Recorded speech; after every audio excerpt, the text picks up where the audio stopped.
அதாவது நம்ம எல்லாரும் சபையில் பல்வேறு விதமான மக்கள் இருப்பாங்கங்கிறத புதன்கிழமை இதில் பார்த்தோம், ரோமர் வேத பாடத்தில் பார்த்தோம். ஆனால் என்னென்னா, நம்ம எல்லாருமே ஒரு விசுவாசத்தில் ஒருமைப்பட்டவர்களாக வர வேண்டும். எபேசியர் 4வது அதிகாரத்தில் சொல்லும்போது நம்ம எல்லாருமே 5 வகையான ஊழியம் சபை என்கிற சரீரத்துக்கு கொடுக்கப்பட்டது என்ன? we all come into unity of faith. நாம் எல்லோரும் விசுவாசத்தில் ஒருமைப்பட்டவர்களாக வருவதற்கு. இப்போ என்னென்னா, நீங்கள் பார்த்தீங்கன்னா, ஒரு பிள்ளை பிறந்துச்சுன்னா அந்த பிள்ளை வளர்வதற்கு சாப்பாடு கொடுத்தா போகுது, வேறு ஒன்றும் செய்யலைன்னாலும் பிள்ளை வளர்ந்துடும். அதே மாதிரி இப்போ சபைக்குள்ளே வந்தீங்கன்னா, நீங்கள் ஒன்றும் செய்யாமல் இருந்தாலும் ஆண்டவரை ஏற்றுக்கொண்டு நீங்கள் உள்ளுக்குள்ளே வந்துட்டீங்கன்னா ஒரு 50 வருஷம் ஆனாலும் இருப்பாங்க. ஆனால் 50 வருஷம் ஆயிடுச்சு, இல்லை 15 வருஷம் ஆயிடுச்சு, 20 வருஷம் ஆயிடுச்சுங்கிறதுக்காக நீங்கள் விசுவாசத்தில் முதிர்ச்சி பெற்றவங்க, தேர்ச்சி பெற்றவங்கன்னு அர்த்தம் இல்லை. ஹலோ, அதாவது உங்கள் ஆவிக்குரிய வளர்ச்சி என்பது வருஷங்களில் இல்லை. நீங்கள் எந்த அளவுக்கு ஆண்டவரை பற்றி அறிந்து கொண்டு அவருக்குள் வளர்கிறீர்கள் என்பதில் தான் உங்களுடைய வளர்ச்சி இருக்குது. ஏன்னா நிறைய பேர் பார்த்திங்கன்னா, பிள்ளைங்க ஒரு வளருவாங்க, ஆனால் அவங்களுக்கு மூளை வளர்ச்சி இல்லாத பிள்ளைங்க இருக்கிறாங்க. அதே மாதிரி கிறிஸ்தவத்துலேயும் நிறைய பேர் இருக்கிறாங்க, அவங்களுக்கு என்னென்னா விசுவாசத்தில் அவங்க வளர்றதில்லை. எதற்கு விசுவாசம் இருக்குது? ஏதாவது எனக்கு கர்த்தர்கிட்டருந்து என்ன கிடைக்குங்கிறதுக்கு ஒரு விசுவாசம் உள்ள மக்களாக இருக்கலாங்களே ஒழிய, நான் எதற்காக இந்த பூமியில் இருக்கிறேன், எதற்காக கர்த்தர் என்னை தெரிஞ்சு கொண்டார், நான் என்ன செய்ய வேண்டும், நான் எப்படி அவர் மேல் வைத்திருக்கிற விசுவாசத்தின் மூலமாய் நான் எப்படி என்னுடைய வாழ்க்கையை வாழ வேண்டும் என்கிற அடுத்த நிலைக்கு செல்லக்கூடிய மக்கள் ரொம்ப குறைவு. நான் இன்றைக்கு பேதுருடைய வாழ்க்கையிலிருந்து சில காரியங்கள் எப்படி விசுவாசத்தில் வளரக்கூடியவங்களாக இருக்கிறாங்க அப்படிங்கிறத நம்ம பார்க்கலாம். அதாவது பேதுரு முதல் ஆண்டவரை சந்தித்தது எங்கே பார்க்குறோம்? யோவான் 1வது அதிகாரத்தில் பார்க்குறோம். யோவான் 1வது அதிகாரத்தில் அவருடைய சகோதரன் அந்திரேயா போய் கர்த்தரை தெரிஞ்சு கொள்கிறார். ஏன்னா அவர் யார்? யோவான் ஸ்நானகனோட ஒரு சீஷனாக இருக்கிறாரு. யோவான் ஸ்நானகன் சொல்கிறாரு, இது அந்த உலகத்தின் பாவத்தை சுமந்து தீர்க்கிற தேவ ஆட்டுக்குட்டின்னு சொன்ன உடனே அந்திரேயா அவர் பின்னாடி போயிடுறார். போன உடனே யோவான் 1வது அதிகாரம் 40-41 வசனம் வாசிக்கிறேன். சொன்னதை கேட்டு அவருக்கு பின் சென்ற 2 பேரில் ஒருவன் சீமோன் பேதுருவின் சகோதரனாகிய அந்திரேயா என்பவன். நல்ல கவனிங்க, அவனுக்கு தெரிஞ்ச உடனே அவன் செய்யக்கூடிய காரியம் என்ன? முதலாவது அவன் போய் தன்னுடைய சகோதரனாகிய சீமோனை பார்த்து என்ன சொல்றான்? மேசியாவை கண்டோம், எங்களுடைய இரட்சகரை நாங்கள் பார்த்துட்டோம். அப்போ முதலாவது அடிப்படையில் என்ன? உங்களுக்கு யாராவது இயேசு கிறிஸ்துவை பற்றி சொல்லக்கூடியவங்க, நீங்கள் இங்கே இருக்கிறீங்க. இயேசு கிறிஸ்து என்பவர் உலகத்தின் பாவத்தை சுமந்து தீர்க்க வந்தவர், உங்களை ரட்சிக்க வந்த இரட்சகர், அவர் தேவனுடைய குமாரன், அவர் ஒருவர் தான் உண்மையான தேவன் என்று சொல்லி பேதுருக்கு அந்திரேயா சொன்னார், சகோதரன் சொன்னார். உங்களுக்கு வேற யாரோ ஒரு சகோதரனோ சகோதரியோ இயேசு கிறிஸ்து யார் என்று உங்களுக்கு சொல்லியிருப்பாங்க. இப்போ பேதுருக்கு அதைத்தான் சொன்னாங்க. சொன்ன உடனே பேதுரு பார்த்தாரு, இயேசு கிறிஸ்துவை அறிந்து கொண்டார். அதற்கு பின்பாக நம்ம பார்க்கிறோம், மார்க் 1வது அதிகாரத்தில் நம்ம பார்க்கிறோம், அவங்களுடைய மாமிக்கு சுகம் இல்லை, அங்கே போய் அவர் மாமியை சுகப்படுத்தக்கூடிய காரியம் பார்க்கிறோம். அது இதற்கு முன்னாடியா பின்னாடியா என்று சொல்லக்கூடிய ஒரு சில தர்க்கங்கள் இல்லை ஒரு சில வேறுபாடான கருத்துகள் இருக்கலாம். ஆனால் இயேசு கிறிஸ்துவை பின்பற்றி வருகிறது என்று சொல்லக்கூடிய காரியம் எங்கே பார்க்கிறோன்னா, லூக்கா 5வது அதிகாரத்தில் பார்க்குறோம். லூக்கா 5வது அதிகாரத்தில் பேதுரு அங்கே கரையில் படகு போய் ராத்திரி பூரா இப்போ மீன் பிடிக்க போயிட்டு கரையில் வலையை அலசிக்கிட்டு இருக்கிறாங்க. நீங்கள் அது வாசிங்க, லூக்கா 5வது அதிகாரத்தில் 1வது. இப்போ நின்றபோது அவரிடத்தில் நெருங்கினார்கள். 2 படகு இருக்கு, 2 படகுகளை கண்டார். வலைகளை அலசி கொண்டிருந்தாங்க. ராத்திரி பூரா போய் கடலுக்கு போயிட்டு, ஏன்னா கடலுக்கு போறவங்க சாயந்தரம் போவாங்க, ராத்திரியில் மீன் பிடிச்சிட்டு காலையில் வந்துடுவாங்க. அதனால் நமக்கு தெரியும். ஏன்னா இன்றைக்கி வேறு 2 மலையாள பாட்டு பாடினீங்க. நிறைய மலையாள கரையோரத்தில் உள்ள மக்களுக்கு நல்லாவே தெரியும். காலையில் அதிகாலையில் மீன் வாங்க போகணுன்னு தெரியும். மீன் பிடிக்க தெரியுதோ இல்லையா, வாங்க போகிறது எப்போன்னு தெரியும் இல்லையா? அதிகாலையில் போனால் தான் கரெக்டாக மீன் வாங்கணும். ஏன்னா அப்போ தான் வந்திருக்கும், படகு வந்திருக்கும், வந்த உடனே மீன் வாங்கிடலான்னு காலையில் உட்காந்து வலையை அலசிக்கிட்டு இருக்கிறாங்க. அப்பொழுது படகுகளில் ஒன்றில் ஏறினார். அது சீமோனுடையதா இருந்தது. அதை கரையிலிருந்து சற்றே தள்ளும்படி அவனை கேட்டுக்கொண்டு, இப்போ என்ன சொல்றாரு? சீமோன் பேதுருவை பார்த்து இந்த படகை கொஞ்சம் உள்ளுக்குள்ள தள்ளு, அதாவது தண்ணியில இருந்து கொஞ்சம் கரையில இருந்து கொஞ்சம் தள்ளுன்னு கரை ஏறி அதுல இருந்து தள்ள சொல்றாரு. தள்ளுறாரு. அந்த படகில் உட்கார்ந்து ஜனங்களுக்கு போதகம் பண்ணி, இப்ப அந்த படகுல உட்கார்ந்து கரையில் இருக்கிற மக்களை பார்த்து அவர் போதகம் பண்ணுவதற்கு சரியாக இருக்கிறது. முதல்ல நீங்க பாருங்க, ஆண்டவராகிய இயேசு கிறிஸ்து யார் என்று விசுவாசிச்சார். விசுவாசித்தவர் முதலாவது செய்யக்கூடிய காரியம் என்ன? கர்த்தருடைய வார்த்தைக்கு கீழ்ப்படுகிறார். நம்ம எல்லாருமே ஆண்டவராகிய இயேசு கிறிஸ்துவை விசுவாசித்த உடனே நீங்கள் என்ன பண்ணணும்? கர்த்தருடைய வார்த்தையை கேட்கணும், அந்த வார்த்தைக்கு கீழ்ப்படியணும் அப்படிங்கிற ஒரு செய்தியை கேட்குறீங்க. முதலாவது நீங்கள் கர்த்தருடைய வார்த்தைக்கு கீழ்ப்படுகிறீங்க. ஆனால் இப்போ இவர் கீழ்ப்படியும் போது என்ன, எல்லாமே மாறுபாடான காரியம், ஆனாலும் கீழ்ப்படுகிறாரு. இயேசு கிறிஸ்து என்ன சொல்கிறாரு? உன் படகுல ஏறி என்னை உள்ள தள்ளுங்கிறாரு. உடனே செய்கிறார். வலையை அலசுறதை விட்டு அந்த வேலையை விட்டுட்டு என் வேலையை விட்டுட்டு நீங்கள் சொல்கிறீங்க அப்படின்னு சொல்லி படகை தள்ளி தன்னுடைய படகை கொடுக்குறார். அடுத்து தொடர்ந்து வாசிங்க. இப்போ போதகம் பண்ணி முடித்த பின்பு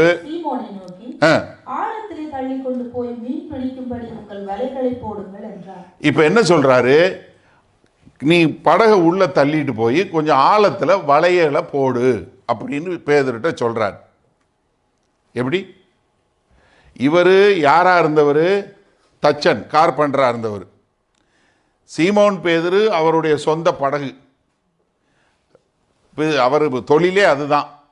ஆனால் என்ன, இப்போ ராத்திரி பூரா பிடிச்சி படகு போயிட்டு வந்து காலையில் வந்திருக்கிறாரு.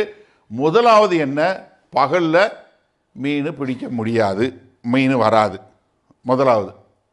ஏன்னா இருட்டில் தான் வந்து மீன் வெளியே வரும், அது பிடிக்க முடியும். பகலில் கீழே போயிடும், ஆழத்தில் போயிடும், அதனால் பிடிக்க முடியாது. அதனால் முதலாவது என்ன, ஃபஸ்ட்டு மிஸ்டேக் என்ன, காலையில் மீன் பிடிக்க முடியாது. இப்போ இயேசு கிறிஸ்து சொல்கிறார், இப்போ நீங்களாக இருந்தால் என்ன பண்ணியிருப்பீங்க? இப்போ பேதுரு என்ன பண்ணுறாரு பாருங்க. அதற்கு சீமோன், ஐயரே, இப்போ இதில் இன்னொரு பிரச்சனை என்ன, காலையில் மீன் பிடிக்க முடியாது. நாங்கள் நேற்று ராத்திரி போனோம், ராத்திரி பூரா போட்டோம், ராத்திரியிலே மீன் கிடைக்கல. இப்போ நாங்கள் இருக்கிற இந்த கடல் பகுதியில் ராத்திரி பூரா தேடியும் மீன் கிடைக்கல. இது ராத்திரியிலே கிடைக்காத மீன் பகலில் எப்படி கிடைக்கும்? அப்போ நீங்கள் சொல்கிறீங்க அதை நான் கீழ்ப்படியும்னா கீழ்ப்படிய முடியாதா? இப்போ நீங்கள் யோசிச்சு பாருங்கள். நீங்கள் ஆண்டவரை ஏற்றுக்கொண்டு ஆண்டவர்கிட்ட வர்றீங்க, ஆண்டவர்கிட்ட வந்த உடனே ஆண்டவர் உங்களுக்கு காரியங்களை சொல்கிறாரு. அந்த காரியத்திற்கு நீங்கள் கீழ்ப்படியக்கூடிய மக்களாக இருக்கிறீங்களா? எந்த அளவுக்கு கீழ்ப்படியக்கூடிய மக்களாக இருக்கிறீங்க? அதாவது கேட்கிற செய்தி நம்மளுடைய கருத்துக்கும் நம்முடைய எண்ணங்களுக்கும் மாறுபட்டதாக இருந்தாலும் நம்ம கீழ்ப்படியக்கூடிய மக்களாக இருக்கிறோமா? இப்போ அவர் என்ன பண்ணுறாரு? ஆகிலும் உம்முடைய வார்த்தையின்படி வலையை போடுகிறேன். என்ன? ஐ டோன்ட் அண்டர்ஸ்டாண்ட், எனக்கு புரியல, எனக்கு இது புரியல. ஏன்னா நாங்கள் ராத்திரி பூரா போட்டு மீன் கிடைக்கல, இப்போ காலையில் போட சொல்கிறீங்க, காலையில் கிடைக்காது, ஆனாலும் உங்கள் வார்த்தைக்கு கீழ்ப்படுகிறேன். இப்போ வலையை போட்டாச்சு. வலையை போட்டவொடனே என்ன வந்துடுது? அது வந்து போட்டு அமிழ்ந்து போகத்தக்கதாக நிறைய மீன் வந்துடுது. இந்த கிறிஸ்தவத்தில் நிறைய பேருடைய நிலைமை இதுதான். என்ன? ஆண்டவரே உம்முடைய வார்த்தைக்கு நான் கீழ்ப்படுகிறேன், அதனால் நான் என்ன பண்ணுறேன், நீங்கள் சொல்கிறத செய்கிறேன், நீங்கள் என்னை ஆசீர்வதிச்சிருவீங்கன்னு எனக்கு தெரியும். எப்படி? நான் வந்து கீழ்ப்படிந்தால் எனக்கு ஆசீர்வாதம் தெரியும், அதனால் நான் கீழ்ப்படுகிறேன். என்ன? வலையை போடுற சொல்கிறீங்க, நாங்கள் வலையை போடுறோம், எங்களுக்கு போட்டு உள்ளே போகிற அளவுக்கு மீன் வந்துடணும். எப்படி? நான் 10 ரூபா காணிக்க கொடுத்தா எனக்கு 100 மடங்கு ஆசீர்வாதம் வரணும். ஏன்னா இப்போ நிறைய ஊழியக்காரங்களை என்ன சொல்லி கொடுக்குறாங்க, நீ சிறுக விதைத்தேன்னா சிறுக அறுப்ப, நீ நிறையா விதைச்சாதான் நிறையா அறுப்ப. இது கர்த்தரோட எக்கானமியில் அப்படி இல்லை. நீங்கள் நல்லா புரிஞ்சுக்கொள்ளுங்க. நீங்கள் காசு கொடுத்து நீங்கள் வந்து காசு கொடுத்தா 10 மடங்கு கிடைக்குன்னு சொல்லி சொன்னால், அப்படி ஒரு ஃபைனான்ஸ் கம்பெனி வச்சா போலீஸ்காரன் அரெஸ்ட் பண்ணி போயிடுவான். எப்படி 10 ரூபா போட்டால் அவனுக்கு 100 ரூபா கிடைக்குன்னா போலீஸ்காரன் அரெஸ்ட் பண்ணி போயிடுவான். ஆனால் என்னென்னா, இங்கே எதற்காக ஆண்டவர் வந்து அங்கே சொன்னார், என்ன பழைய ஏற்பாட்டில் சொன்னார் குறித்து அதை குறித்து நான் சொல்லி கொடுத்துருக்கேன். மறுபடியும் அதுக்குள்ளே போக விரும்பலை. ஆனால் என்னென்னா, இங்கே வந்து ஜனங்களுக்கு வந்து எப்படி இப்போ வந்துருச்சுன்னா, இயேசு கிறிஸ்துக்கிட்ட வந்து நான் எனக்கு என்ன கிடைக்கும், நான் அவருடைய வார்த்தைக்கு கீழ்ப்படிஞ்சு நான் செஞ்சேன்னா எனக்கு என்ன கிடைக்கும். விசுவாசம் எதில் இருக்கு? நான் சபைக்கு வந்தேன், இயேசு கிறிஸ்துவை ஏற்றுக்கொண்டேன், நான் பைபிள் வாசிக்கிறேன், அதனால எனக்கு வந்து ஆசீர்வாதம் வரும்னு நினைக்கக்கூடிய மக்கள் ஜாஸ்தி. எப்படி? நான் வந்து பைபிள் வாசிச்சுட்டு ஜெபம் பண்ணிட்டு வந்து சபையில் உட்காந்து நான் காணிக்க கொடுக்குறேன், நான் ஜெபம் பண்ணுறேன், அதனால என் குடும்பம் ஆசீர்வாதமாக இருக்கும், என் பிள்ளை ஆசீர்வதிக்கப்படுவான், என் வீட்டில் ஃபைனான்ஸ் பிரச்சனை வராது, எனக்கு நோய் வராது. எப்படி? என் காருக்கு ஆக்சிடெண்ட் ஆகாது, என் வீட்டில் எந்த பிரச்சனையும் வராது.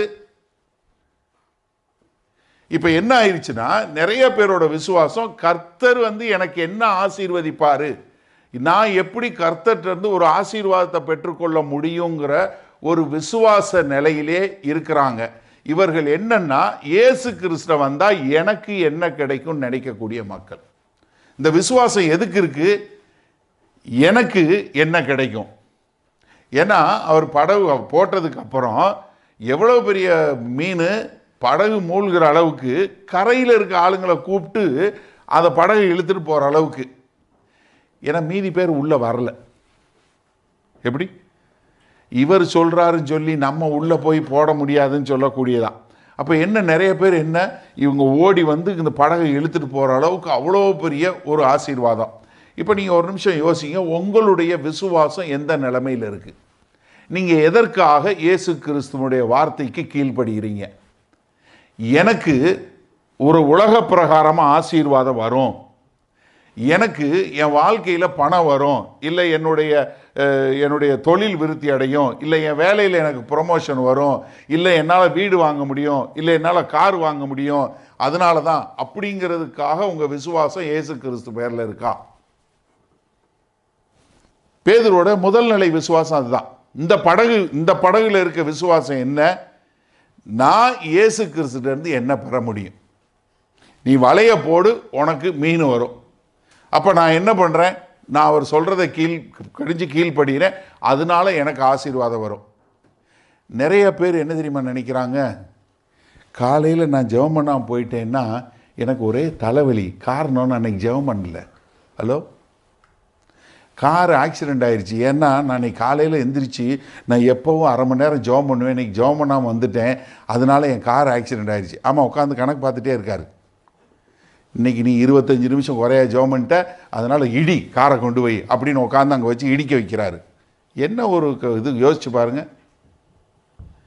ஏன்னா நம்ம வந்து நம்மளோட அண்டர்ஸ்டாண்டிங்கு கர்த்தரை கீழே கொண்டு வந்துடுது. நம்முடைய விசுவாசம் என்னன்னா, எனக்கு நீங்கள் இதை செய்யுங்க, நான் உங்களுக்கு இதை செய்கிறேன். இன்றைக்கு அநேக கிறிஸ்தவர்களுடைய நிலைமை இதில் தான் இருக்குது, இந்த விசுவாசம்தான். ஏன்னா பேதுரு என்ன பண்ணார்? கீழ்ப்படிஞ்சார், படவை போட்டார், படவுல போனார், படவை உள்ளே விட்டார், வலையை போட்டார், அவருக்கு மீன் கிடச்சிது. அதே மாதிரி நானும் ஆண்டவருக்கு கீழ்ப்படுகிறேன், அதனால எனக்கு ஆசீர்வாதம் வரும், இயேசு கிறிஸ்து என்னை ஆசீர்வதிப்பார், என் குடும்பம் கர்த்தரால் ஆசீர்வதிக்கப்பட்டிருக்கும், என் வீடு நிறைஞ்சிருக்கும், எனக்கு என்னென்ன தேவையோ அதெல்லாம் அதுக்கு மேலே வரும் அப்படின்னு சொல்லக்கூடிய ஒரு விசுவாச நிலையில் தான் நிறைய பேர் இருக்கிறாங்க. ஆனால் பேதுரு அடுத்த நிலைக்கு இங்கே சொன்ன உடனே என்ன பண்ணுறாரு? அடுத்து பேதுரு, நீ என்ன மீன் பிடிக்கிறவன் இல்லப்பா, இனிமேல் உன்னை என்ன மனுஷர்களை பிடிக்கிறவனா ஆக்குறேன்னு சொன்ன மாத்திரத்தில் பேதுரு என்ன பண்ணுறாரு? படகு, வலை, பிள்ளை, குடும்பம் எல்லாவற்றையும் விட்டு கர்த்தரை பின்பற்றி வந்தார். இப்போ நமக்கு என்ன பிரச்சனைனா, இந்த ஆசீர்வாதம் வேணும், ஆனால் எல்லாத்தையும் விட்டுட்டு உங்கள் பின்னாடி வரமாட்டோம். நாங்கள் ஆசீர்வாதத்தை பிடிச்சுக்கிடுவோம். எப்படி? வேலையே இல்லாமல் இருந்து ரொம்ப ஜெபம் பண்ணி ஒரு வேலை கிடைச்ச உடனே அவனுக்கு வேலை கடவுளாக மாறிடும், ஆசீர்வாதம் அதான் மாறிடும். ஆசீர்வாதிக்கிறவரை விட்டுட்டு ஆசீர்வாதத்தை பிடிச்சிக்கிடுவாங்க. அதே மாதிரி கல்யாணம் கல்யாணம் பண்ண உடனே என்ன, புருஷனோ மனைவியோ ஆசீர்வாதம், அவங்க தான் கடவுள் ஆயிடுவாங்க. அடுத்து பிள்ளை வரலன்னு ரொம்ப நாளுக்கு அப்புறம் ஜெபம் பண்ணி பிள்ளை வந்துச்சுன்னா பிள்ளை தான் கடவுள். ஏன்னா பிள்ளை என்ன, ஐயோ பிள்ளை தூங்குது, எங்களால் சர்ச்சுக்கு வர முடியாது, பிள்ளை தூங்குது, பிள்ளை முடிச்சிருக்கு, எங்களால் ஜெபம் பண்ண முடியாது, பிள்ளை இருக்குது அதனால் எங்களால் பைபிள் வாசிக்க முடியாது, நாங்கள் எதுவுமே செய்ய முடியாது, எங்கள் வாழ்க்கை ஐயோ பிள்ளை பிள்ளை, ஐயா நான் சும்மா இருங்க, நீங்கள் எங்களுக்கு பிள்ளை. அடுத்து பிள்ளைக்கு கல்யாணம் ஆகணும். எங்கே பார்த்தாலும் என் பிள்ளைக்கு கல்யாணம் ஆகணும், ஜெபம் பண்ணுங்க, என் பிள்ளைக்கு இதாகணும், என் பிள்ளைக்கு ஸ்கூலு, என் பிள்ளைக்கு காலேஜ், என் பிள்ளைக்கு இது. அப்போ என்னன்னா வாழ்க்கை முழுவதும் இவருடைய விசுவாசம் என்ன, எனக்கு இயேசு கிறிஸ்து என்ன கிடைக்கும். நான் எல்லாத்தையும் விட்டுட்டு இயேசு கிறிஸ்து பின்னாடி வருவனா? சீசத்துவங்கிறது என்ன? எல்லாத்தையும் விட்டு விட்டு அவர் பின்னாடி வர்றது. என்ன செஞ்சாரு? உடனே வலையும் படகையும் விட்டுட்டு போனார். இப்போ நம்மளாக இருந்தால் என்ன செஞ்சுருப்போம்? ஆண்டவருக்கு ஒரு ஐடியா கொடுத்துருப்போம்.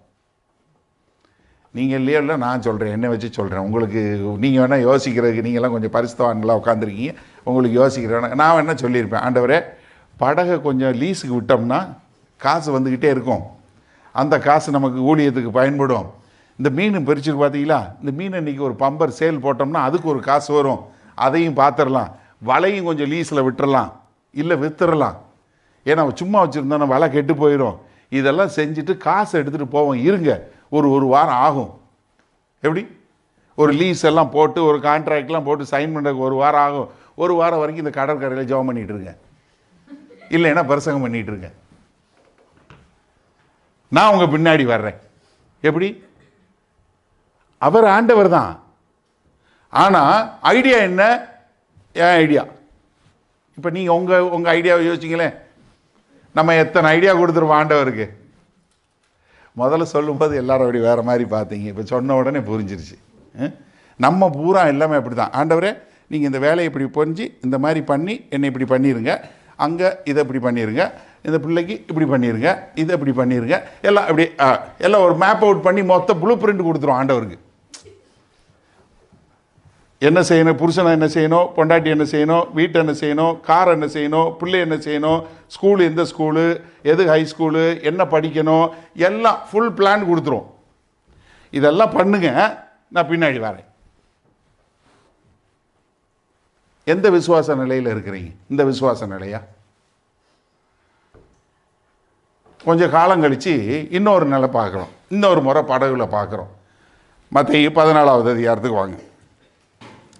மத்தேயு 14வது அதிகாரத்தில் 5000 பேருக்கு சாப்பாடு கொடுக்குறார். 5000 புருஷர்களுக்கு சாப்பாடு கொடுத்து எல்லாம் மீனும் அப்பா எல்லாம் சாப்பிட்டு முடிச்சதுக்கப்புறம் ஆண்டவர் என்ன பண்ணுறாரு? 22வது வசனம் பாருங்களேன். இயேசு ஜனங்களை அழிப்பிவிடுகையில் தமக்கு முன்னே அக்கறைக்கு போகும்படி தமிழ்ல துரிதப்படுத்தினார் இருக்கு. He compelled them. என்ன? அவங்கள ஃபோர்ஸ் பண்ணி போக சொல்றார். துரிதப்படுத்தினார், இல்லை வருத்தி அழைச்சார், அப்ப அனுப்பினார் என்று சொல்லக்கூடியதாக. என்ன? உடனடியாக சாப்பிட்டு முடிச்ச உடனே அவர் என்ன பண்றாரு? அவங்கள லிட்டரலா ஃபோர்ஸ் பண்ணி அனுப்புறாரு. ஏன்னா நமக்கு என்ன வந்திருக்கும்? பேதுரு ஐடியா சொல்லியிருப்பார். பிரெட் வந்துக்கிட்டே இருக்கு, மீன் வந்துக்கிட்டே இருக்கு, இயேசு போசிக்கிறார், ஊழியம் போட்டுருவோம், போர்டு வச்சுருவோம்.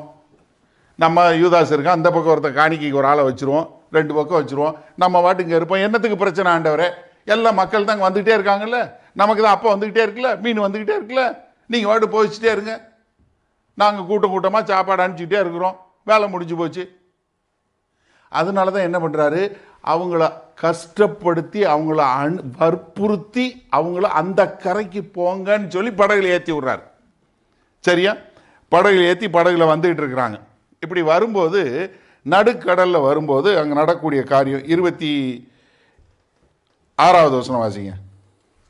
அவர் கடலில் மேல் வழியில் நடக்கிறதை சீஷர்கள் கண்டு இயேசு கிறிஸ்து இப்போ நடுவழியில் பாதி ஜாமத்தில் நடந்து வர்றாரு. ஏன்னா அவங்க படகுல வந்துகிட்டு இருக்கிறாங்க, எதிர்காற்று பலத்த காற்றா இருக்கு, அதனால இவங்க பயந்து போயிருக்கிறாங்க. இப்போ இயேசு கிறிஸ்து நடந்து வர்றாரு, கலக்கமடைந்து ஆவேசம் என்று சொல்லி பயத்தினால் அலறினார். இப்போ இயேசு கிறிஸ்துவை பார்த்து பிசாசுன்னு சொல்றான். ஆவேசம்னா என்ன? பிசாசுன்னு சொல்றான். ஏன்னா பயம் வந்த உடனே என்ன வருது? சொன்னது இயேசு கிறிஸ்து தான், படகுல ஏற்றி விட்டது இயேசு கிறிஸ்து தான். ஆனால் இயேசு கிறிஸ்துவ அப்போ வரைக்கும் பார்த்தாலுங்க, இப்போ பயம் வந்த உடனே என்ன தெரியுது? அது பிசாசு மாதிரி தெரியுது. உடனே இயேசு அவர்களோடு பேசி திடன் கொள்ளுங்கள், நான் தான் பயப்படாதிருங்கள் என்று சொன்னார். இப்போ இயேசு கிறிஸ்து என்ன சொல்றாரு? பயப்படாத நான் தான் அப்படின்னு சொன்ன உடனே பேதுரு என்ன சொல்றாரு? பேதுரு அவரை நோக்கி, ஆண்டவரே, நீரே ஆகில். எப்படி? எனக்கு நம்பிக்கை இல்லை இன்னும். நீரே ஆகில், நான் ஜலத்தின் மேல் நடந்து உம்மிடத்தில் வர கட்டளையிடும் என்றான். நீங்க தான்னா என்னைய வர சொல்லி கட்டளையிடுங்க. இப்போ ஒரு நிமிஷம் யோசிங்க. பேதுருக்கு இப்படிப்பட்ட ஒரு காரியம் பேதுரு சொல்றாரு. சொன்ன உடனே இயேசு கிறிஸ்து என்ன சொல்றாரு? மறுமொழி அதுக்கு அவர் வா என்றார். இப்போ எத்தனை பேர் இந்த படகை விட்டு இறங்கி இயேசு கிறிஸ்து போறதுக்கு விசுவாசம் இருந்திருக்கும்? அதாவது நம்ம என்ன நினைக்கிறோம்னா, இயேசு கிறிஸ்து அப்படி நடந்து வந்தாருன்னொன்னே அப்படி ஸ்விம்மிங் பூலில் அப்படி மேலே அப்படி நடந்து வர்ற மாதிரி நம்ம நினைக்கிறோம். ஏன்னா அந்த இதில் எல்லாம் காட்டும்போது அப்படி தானே காட்டுறாங்க, அப்படி தெளிந்த தண்ணியில் அப்படி மெதுவாக அப்படி நடந்து வரும்போது. ஏன்னா இது படகு மூழ்கி போகுமோன்னு அவங்க பயந்து போயிருக்கிற அளவுக்கு அலை அடிக்குது. குறைந்தபட்சம் 6 அடியிலிருந்து 9 அடி அலை அடிக்குமாங்க இந்த கலிலேய கடலில். அவ்வளோ பெரிய அலைன்னா இப்போ யோசிச்சு பாருங்க, படகு மூழ்கி போகிற அளவுக்கு அவ்வளோ பெரிய அலை அடிக்குது. அந்த அலையில் நடந்து வர்றார். இப்போ அந்த அலையில் என்னை பின்பற்றி வா, என்கிட்ட வா அப்படின்னு சொல்லி சொன்னால் நம்ம என்ன சொல்லியிருப்போம்? இல்லை நம்ம என்ன பண்ணியிருப்போம்? நம்ம விசுவாசம் எதில் இருக்கு? எனக்கு என்ன கிடைக்குங்கிறதுல இருக்கு. பெரும்பாலான மக்களுடைய விசுவாசம் என்ன இருக்கு? எனக்கு என்ன கிடைக்கும். ஆனால் இயேசு கிறிஸ்து என்ன சொல்றார்? நீ என்கிட்ட வா. இப்ப பேதுரு இறங்குறார். பேதுரு இறங்கி நடக்கிறார். கர்த்தராகிய இயேசு கிறிஸ்துக்கு பின்னாடி தண்ணீரில் நடந்த, கொந்தளிக்கிற தண்ணீரில் நடந்த ஒரே ஆளு பேதுரு ஒருத்தர் தான். சரி, மீதி 11 பேர் ஏன் இறங்கல? கொஞ்சம் சிந்திங்க. ஏன் 11 பேர் இறங்கல? கப்பல் உடைஞ்சாலும் ஒரு பெரிய கட்டையை நம்ம பிடிச்சுக்கலாம். ஏன்னா கட்டையில் பிடிச்சி நம்ம வாட்டுக்கு தங்கிட்டோம்னா எப்படி அலையடிச்சு கட்டை ஓரத்துக்கு போயிடும். படகு என்னதான் உடைஞ்சாலும் ஏதாவது ஒரு பெரிய கட்டைக்கு பக்கத்தில் நின்றுக்குருவோம். சின்ன கட்டையாக வேணாம். ஏன்னா படகு உடைஞ்சாலும் சரி, படகு என்னானாலும் சரி, எப்படி ஒரு கட்டை நமக்கு தனியாக வரும், அந்த கட்டையை பிடிச்சி நம்ம போயிடுவோம். ஆனால் இயேசு கிறிஸ்துவை நோக்கி போன ஒரே ஆள் பேதுரு ஒருத்தர் தான். அதாவது நம்ம இயேசு கிறிஸ்துவை குறித்து கேள்விப்படுறோம், அவருடைய வார்த்தைகளை வாசிக்கிறோம், அவரை குறித்து அறிஞ்சு கொள்கிறோம்.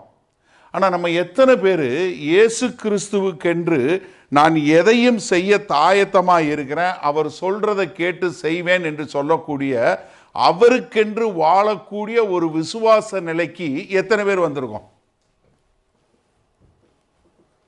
இப்போ உங்கள் ஜெபத்தை ஒரு நிமிஷம் அப்படி ரிவைண்ட் பண்ணுங்க. இன்னைக்கு காலையில் நீங்கள் பண்ண ஜெபம், உங்களுடைய ஜெபத்தில் எத்தனை பேர் ஆண்டவரே நான் எதற்காக இந்த பூமியில் இருக்கிறேன், என்னை என்ன செய்வதற்காக தெரிந்து கொண்டு இருக்கிறீங்க, நான் இன்றைக்கு என்ன செய்யணும்னு எத்தனை பேர் கேட்டிருக்கீங்க? யோசிச்சு பாருங்க ஒரு நிமிஷம். எல்லாம் என்ன ஷாப்பிங் லிஸ்ட் மாதிரி போட்டு எல்லாமே ஆண்டவர்கிட்ட சொல்லிட்டு எல்லாம் சொல்லிட்டு, ஆண்டவரே உமக்கே தெரியும், அதான் தெரியும்ல. யோசிச்சு பாருங்க. உங்களுடைய ஏன்னா உங்க விசுவாசம் எங்க இருக்குங்கிறது உங்க ஜெபத்தில் தெரிஞ்சிடும். ஆண்டவரே நான் எதற்காக இருக்கிறேன், எதற்காக என்னை பிடித்து கொண்டீங்க, எதற்காக என்னை ரட்சித்தீங்க. நம்முடைய விசுவாசம் எதில் இருக்கணும்? தேவன் பேரில் இருக்கணும்.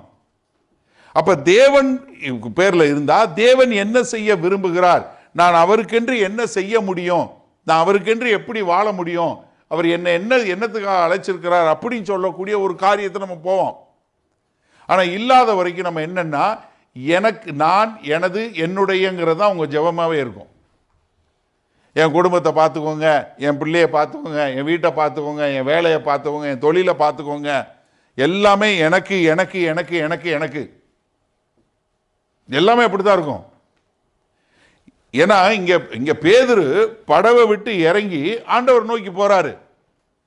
நம்மள எத்தனை பேருக்கு அந்த விசுவாசம் இருக்கு? இப்ப கர்த்தர் உங்களை கொந்தளிக்கிற கடல்ல பிசாசுன்னு பயந்து போய் நிக்கிற, நீங்க ஜீவனுக்காக பயந்து இருக்கும் போது வான்னு சொன்னா எத்தனை பேர் தைரியமா இறங்கி நடந்திருப்போம்? இன்றைக்கு உங்களுடைய வாழ்க்கையில இன்றைக்கு இருக்கக்கூடிய போராட்டங்கள், இன்றைக்கு இருக்கக்கூடிய காரியங்களுக்கு மத்தியில நான் சொல்றதை கேட்டு நீ வேலை செய்யின்னு சொல்லி கர்த்தர் சொல்லக்கூடிய சத்தத்தை கேட்டு செய்யக்கூடியவங்களா எத்தனை பேர் இருக்கோம்? இன்றைக்கு நம்மள அநேகர் என்ன தேடுறோம்?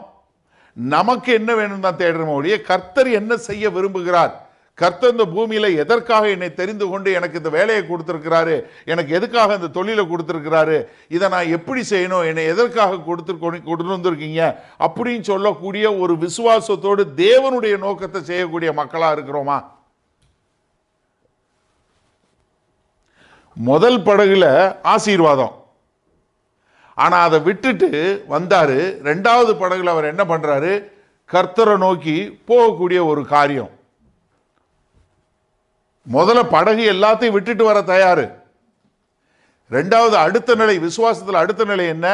நான் என் ஜீவனை கொடுக்க தயார், எதுனாலும் பரவாயில்ல, நான் அந்த உங்க மேல எனக்கு விசுவாசம் இருக்கு, நான் வர்றேன் என்று சொல்லி வரக்கூடிய ஒரு காரியம். எனக்கு அருமையானவர்களே, நம்ம இந்த விசுவாசத்துல இப்படி ஒரு அடுத்த நிலைக்கு செல்லக்கூடிய, கர்த்தரை விசுவாசிக்கக்கூடிய மக்களா வராத வரைக்கும் நம்மளுடைய வாழ்க்கை, நம்மளுடைய குறிக்கோள் எல்லாமே என்ன தெரியுமா இருக்கும்? என்னுடையதை ஆசீர்வதிங்க. நீங்க ஒரு சிலர் ஊழியத்தையும் ஏன் ஊழியத்தை ஆசீர்வதிங்கன்னு கேட்கிறவங்களும் உண்டு. எப்படி?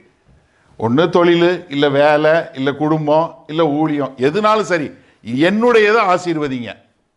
அது என்னன்னா அந்த விசுவாசம் கர்த்தருடைய கரத்திற்கான விசுவாசம்.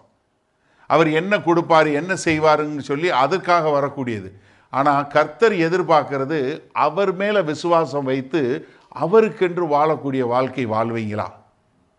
அப்பதான் கர்த்தர் உங்களை உபயோகப்படுத்த முடியும். உங்களை எதற்காக தெரிந்து கொண்டாரோ அந்த நோக்கத்தை நிறைவேற்ற முடியும்.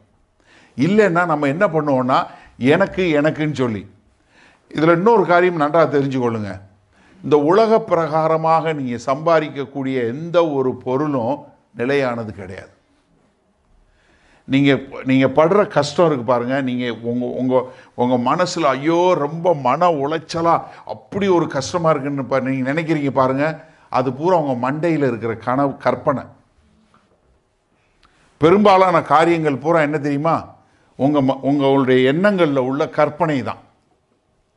எது அது இப்படி செஞ்சுருவாங்களோ, அவங்க இதை பண்ணிடுவாங்களோ, இவங்க இதை பண்ணிடுவாங்களோ, அது இப்படி ஆயிருமோ, அதை நான் இப்படி பண்ணிடுவனோ இப்படின்னு சொல்லி எதிர்காலத்தை குறித்தும் மற்றவர்களை குறித்து நீங்கள் வச்சிருக்கிற பயம்தான் உங்களை இன்றைக்கு நிகழ்காலத்தில் வாழ விடாமல் செய்கிறது.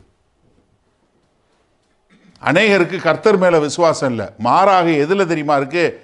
அந்த பிரச்சனை வந்துடும், இவங்ககிட்ட சொன்னால் அந்த பிரச்சனை வந்துடும், அவங்ககிட்டனா இதாயிரும்.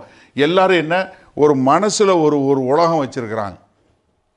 அந்த ஒரு கற்பனையான உலகத்தில் வாழ வேண்டியது, அந்த கற்பனையான உலகத்தில் என்ன நடக்கும்னு சொல்லி பார்க்க வேண்டியது. அதை நினச்சிக்கிட்டே இருந்துங்க. வீட்டில் யாராவது என்ன சொன்னால் என்ன வாழ்க்கை போங்க, எப்படி?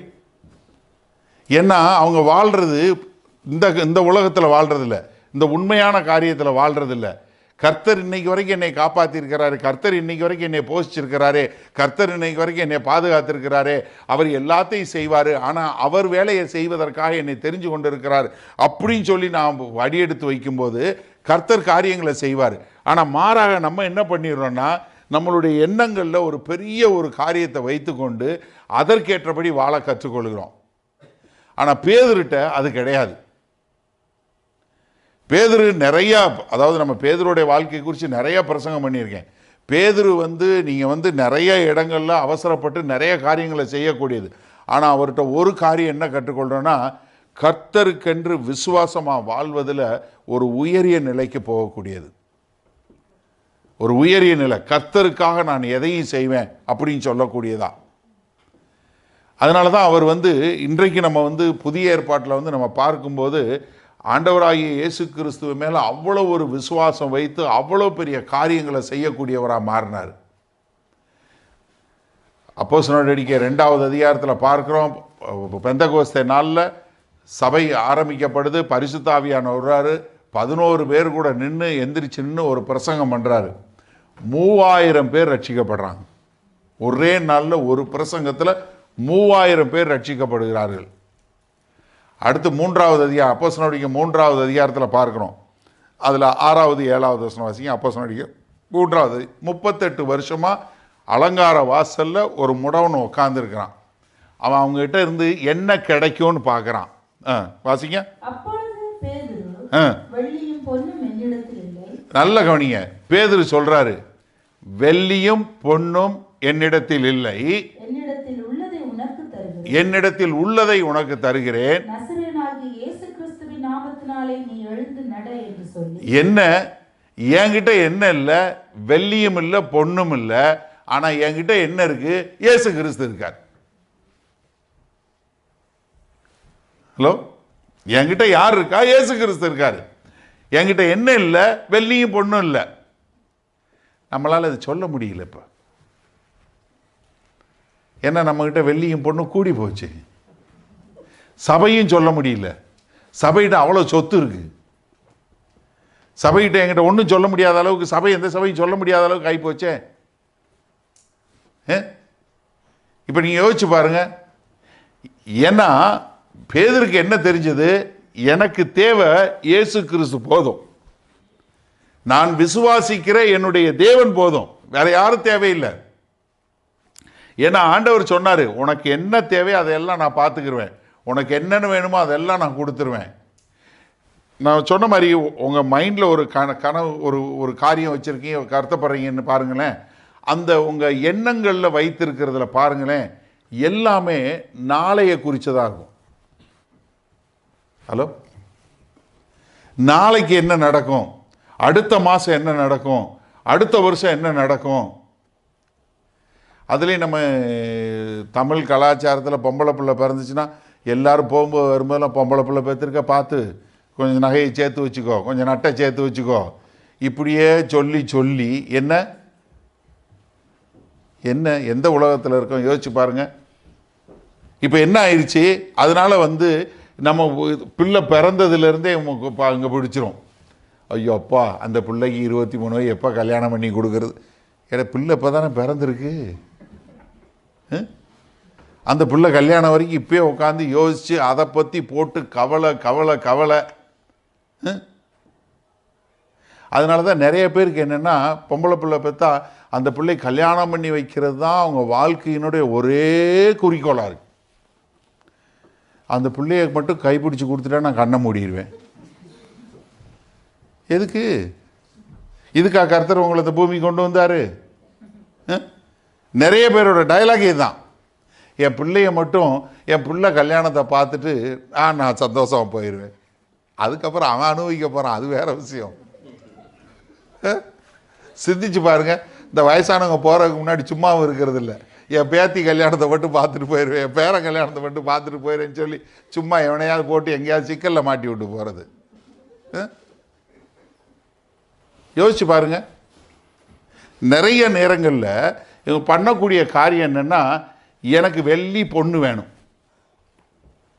ஆனால் பேதுரு தெளிவாக சொல்கிறாரு, வெள்ளியும் இல்லை பொண்ணும் கிடையாது, என்கிட்ட ஒன்றும் கிடையாது. நீ என்கிட்ட காசு என்ன கிடைக்குன்னு பார்க்குற, என்கிட்ட இல்லை. ஆனால் என்கிட்ட ஒன்று இருக்குது. அது என்ன? நசரேயனாகிய இயேசு கிறிஸ்து. என்கிட்ட இருக்குது அது ஒன்று தான். ஏன்னா நான் அதை ஒன்று தான் உன்கிட்ட கொடுக்க முடியும், என்கிட்ட இருக்கிறத நான் கொடுக்க முடியும். இப்போ என்னன்னா, இந்த விசுவாசத்தில் அடுத்த நிலைக்கு வரும்போது நீங்கள் என்ன பண்ண முடியும்னா, I have Jesus in me, எனக்குள்ள கிறிஸ்து இருக்கிறாரு, அந்த கிறிஸ்துவை நான் உனக்கு கொடுக்க முடியும், அந்த கிறிஸ்துவை பற்றி நான் உனக்கு சொல்லி கொடுக்க முடியும், அந்த கிறிஸ்து யார் என்று நான் உனக்கு காட்டி கொடுக்க முடியும். என் வாழ்க்கையில் இருக்க அந்த கிறிஸ்து, அந்த விசுவாச நிலைக்கு தான் வரணும். அதனாலதான் என்ன பண்றாரு, எதுனாலும் சரி நான் கிறிஸ்துவுக்கு பின்னாடி வர்றேன் அப்படின்னு சொல்லக்கூடியதா. 38 வருஷமா இருக்கக்கூடிய அந்த அலங்கார வாசல்ல இருந்த முடவன் குணமாக்கப்படக்கூடிய ஒரு காரியத்தை நம்ம பார்க்கிறோம். அதற்கு பின்பாக அவங்க எல்லாம் கூப்பிட்டு என்ன பண்றாங்க, பிரதான ஆசாரியர் இவங்க எல்லாம் கூப்பிட்டு அவரை தண்டிக்கக்கூடிய ஒரு காரியத்தை பார்க்கிறோம். அப்போஸ்தலர் நடவடிக்கை 4வது அதிகாரத்தில் பாருங்க, 13வது வசனம் வாசிங்க. அப்போஸ்தலர் நடவடிக்கை 4வது அதிகாரம் 13வது வசனம். பேதுருவும் யோவானும் பேசுகிற தைரியத்தை அவர்கள் கண்டு அவர்கள் படிப்பறியாதவர்கள் என்றும் பேதமை உள்ளவர்கள் என்றும் அறிந்தபடியினால். பேதமைன்னு சொன்னது அது என்னமோ ஒரு பட்டம் மாதிரி தெரியுதுல்ல. எப்படி பேதமை உள்ளவர்கள்? நம்ம இந்த தமிழில் நிறைய வார்த்தைகள் நம்ம போடும்போது மாயக்காரர்னோன்னு அப்பா ஏதோ பெரிய வார்த்தை போல இருக்கு. பேதமைன்னா என்ன? இது புத்தி இல்லாதவன், முட்டா பசங்க அப்படி சொல்கிறது தான் அர்த்தம். புத்தி இல்லாதவன், படிக்காதவன், புத்தி இல்லாதவன். ஆனால் என்ன வாசிங்க, ஆச்சரியப்பட்டு அவர்கள் இயேசுவுடனே கூட இருந்தவர்கள் என்றும் அறிந்து கொண்டார்கள். என்ன காரணம்? இவங்க எல்லாத்துக்கும் காரணம் அவங்க இயேசுவோட கூட இருந்தார்கள். இதுக்கு எல்லாத்துக்கும் காரணம் என்ன? இயேசுவோடு கூட இருந்தார்கள். இப்போ அவங்க என்ன பண்றாங்க, அவங்கள சிறைச்சாலையில் வைக்கிறாங்க. அடுத்த நாள் கூப்பிட்டு விசாரணை நடத்துறாங்க.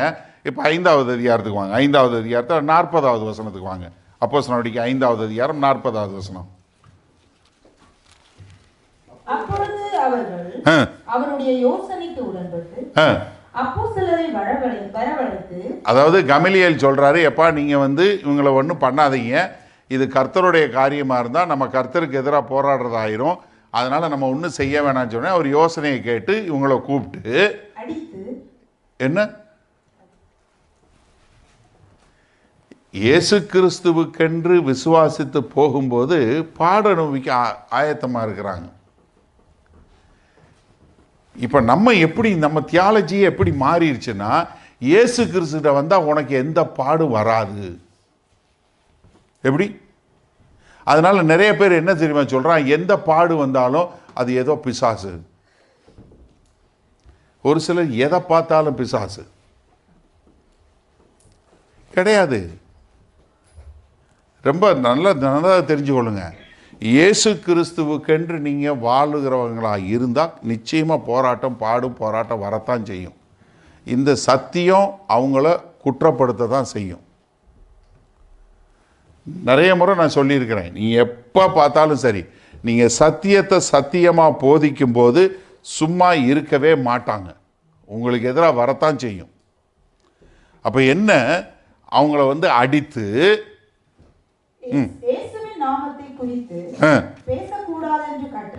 கட்டளையிட்டு விடுதலையாக்கினார்கள். அவருடைய நாமத்துக்காக தாங்கள் அவமானம் அடைவதற்கு பாத்திரராக எண்ணப்பட்டபடியினால் சந்தோஷமாய் ஆலோசனை சங்கத்தை விட்டு புறப்பட்டு போய். எப்படி பாருங்களேன், பாட அனுபவிக்கிறது சந்தோஷமா இருக்கு.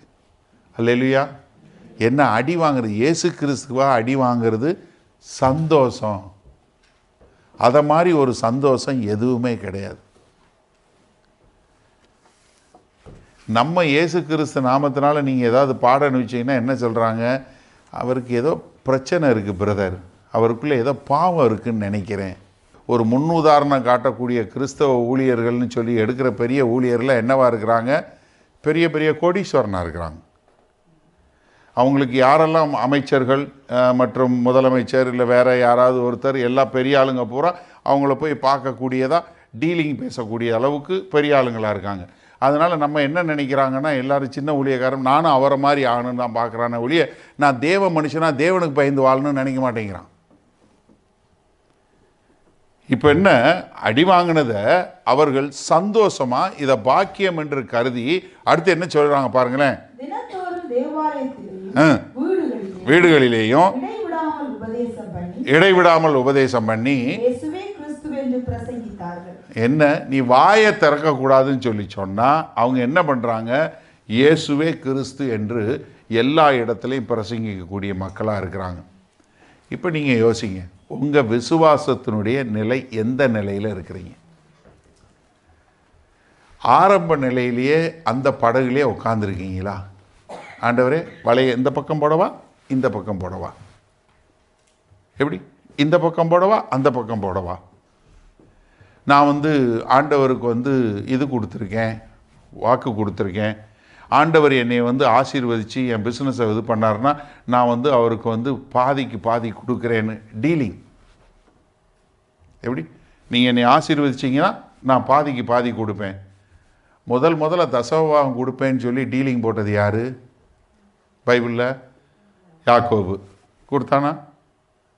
இல்லை, கொடுக்கல. ஆண்டவரே நீங்கள் என்னை ஆசீர்வதிச்சிங்கன்னா நான் அந்த இடத்த விட்டு தாண்டி போகும்போது ஆசீர்வதிச்சிங்கன்னா நான் உங்களுக்கு 10% கொடுப்பேன்னு சொல்லி ஒரு இடத்துலையும் கொடுக்கல.